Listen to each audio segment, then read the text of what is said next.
Breaking news right now out of Magdeburg, Germany. A Christmas market has become the site of a horrifying terror attack. At least 11 people are dead, 70 others are injured, 15 of them critically after a car tore through a crowded market traveling over 400 meters. So here's what we know right now. The suspect is a 50-year-old Saudi Arabian man who worked as a doctor at the Magdeburg clinic.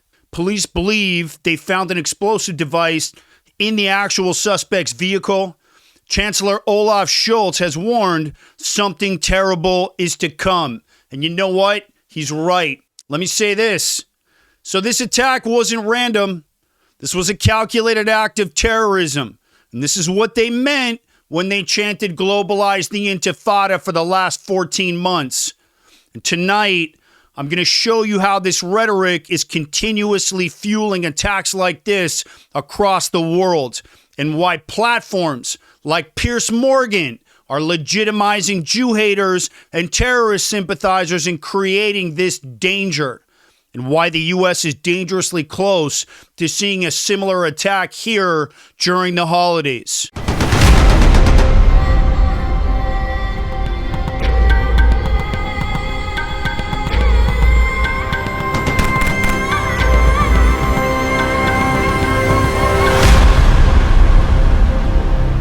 So I want to start with the most important question here. Is this terrorism? Absolutely. The suspect deliberately drove over 400 meters through a packed Christmas market, targeting civilians. Police now say they found an explosive device in his car, which means that this attack could have been much deadlier. So this wasn't a random act of violence or some kind of hate crime. This is ideological warfare. The timing, the target, and the method. This all points to radical Islamic terrorism. And this is what happens when extremist rhetoric is allowed to spread unchecked. And Globalize the Intifada isn't just a chant. It's a call for action and violence against civilians. It's a rallying cry for attacks like this. And so I want to say this. When we misclassify these acts as hate crimes or isolated incidents, we ignore the real picture. Think back to the Fort Hood shooting, originally labeled workplace violence, or the Pulse nightclub attack, Google it, miscategorized as a hate crime. Ignoring the ideology behind these attacks makes us weak and vulnerable, and it's dangerous. You have to call these things what they are. And so this attack isn't just the result of one extremist. This is part of a larger movement. The suspect was a 50-year-old Saudi Arabian doctor working in Germany. He had access to resources, to a career, and guess what? He still chose to weaponize terror. This attack is a direct result of Europe's failed immigration policies. And since 2015, Germany has welcomed over 1 million migrants. Germany has fallen. Many from countries with very active jihadist networks. And poor vetting and a lack of integration have turned open borders into open doors for extreme radical Islamic terrorism. And let's not forget where this ideology is being spread. Major universities across the U.S. are allowing students still to chant Globalize the Intifada. These aren't just protests. These are calls for violence. Universities turning a blind eye, still going on as we speak. And in some cases, enabling that rhetoric. So where is the line drawn?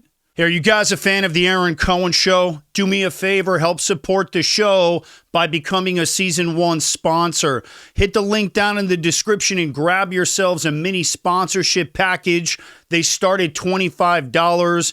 Helps keep the lights on in the studio. We're completely independently produced and helps me to continue to combat that garbage anti-Israel misinformation while continuing to bring you no-nonsense, cutting-edge analysis of the Mideast, counterterrorism and Israeli special operations, as well as U.S. national security.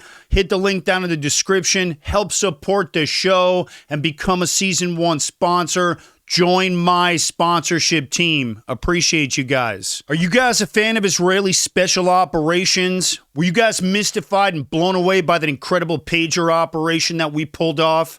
Grab a signed copy of my best-selling memoir, Brotherhood of Warriors. It's a memoir of my time as one of the first Americans to serve in one of Israel's top special missions units, the elite Mista Aravim Special Operations Counterterror Unit. This is the undercover unit that dresses as Arabs.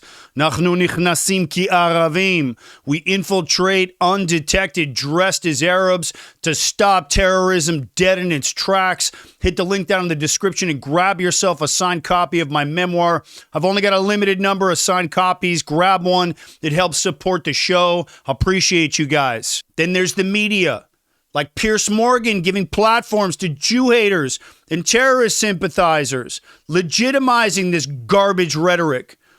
And when Dan Bilzerian appeared and spouted his anti-Semitic lie garbage without any pushback or real pushback, it sends a dangerous message. Hate and extremism are acceptable in Pierce's platform. Pierce might pretend he's going to argue and show both sides, but you gave him that platform. And when you allow anti-Semitic lies and glorification of terrorism to really go unchallenged, you're normalizing this extremism. And what's the result? Magdeburg. This is what they meant when they chanted Globalize the Intifada. What did you think was going to happen? This isn't harmless rhetoric. It's deadly. And it's being legitimized by our institutions, universities, and the media. And so here's the problem. The same rhetoric that we're seeing at these protests and on these media platforms like Piers Morgan is simply emboldening extremists. It's not just happening on campuses. It's happening on the streets. And now we're seeing it spill over into our holiday events. So think about the timing. The holiday is when the largest groups gather. Coming from the counter-terror world, that's what we look at. Public spaces become the soft target, and symbols of Western culture are the most visible. And so these aren't accidents. They're deliberate. Another example, that holiday markets in cities like New York, Chicago, and D.C., very vulnerable. And without proper barriers, counter surveillance measures, they become easy targets for attack, just like Magdeburg. And so this attack in Germany, this is what happens when you globalize this garbage. Have a look at past attacks like the San Bernardino and the Pulse nightclub shooting. What have they shown us? We're not immune. These targets are very real, and they need to be dealt with professionally. So now I want to change hats for a second. I want to put on my law enforcement hat, my security hat. How do we protect this holiday season here in the United States and in other countries in the Western world? Here's what I think needs to happen. For law enforcement, barriers, physical barriers, bollards at high-risk venues to stop vehicles from reaching these crowds. How were there no bollards or barriers up in Germany on this one? Plainclothed officers at these types of events. They're the eyes and the ears. They see everything and they report it to the uniformed officers. Training for police officers. Behavioral-based detection training, looking for the body language, the tells, the suspicious. Same thing we use with El Al when we're boarding passengers onto our flight. We want to prioritize tracking individuals right now with extreme ties to terror.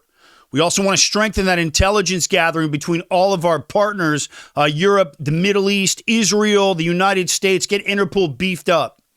And then for communities, it's about see something, say something. If you see something suspicious, you want to report it right away. These attacks, we've learned historically, are often more preventable when the community is more engaged. So imagine a Christmas market in New York City. New York does this really, really well, by the way. The barriers, the undercover officers are plainclothed, drones providing surveillance. New York is really good. They've got a dedicated counterterrorism unit, and that's all they do is prep for these kind of things, and they understand the multi-layering that's involved. Cities around the world should be looking at New York as the template. So I want to talk immigration here. Here in the United States, all I got to say is thank God Trump's in, and so is Tom Homan. Because if you don't address the failures in immigration, the glorification of violences on the campuses, and the legitimization of terrorist sympathizers on platforms like Morgan's show, you end up leaving the door wide open. But again, I have faith in Tom Homan. I have faith in Trump coming in on the 20th. All this stuff needs to be looked at, no nonsense. And so Germany's tragedy is a warning. Learn from your mistakes or they're going to happen again. Protecting America starts by recognizing the real threat and acting on it. This holiday should be a time for joy, not fear. And I say let's keep it that way. I'm going to keep an eye on this story as it continues to develop. Stay alert, stay safe. Let's protect the holidays. Comment down below if you agree with me.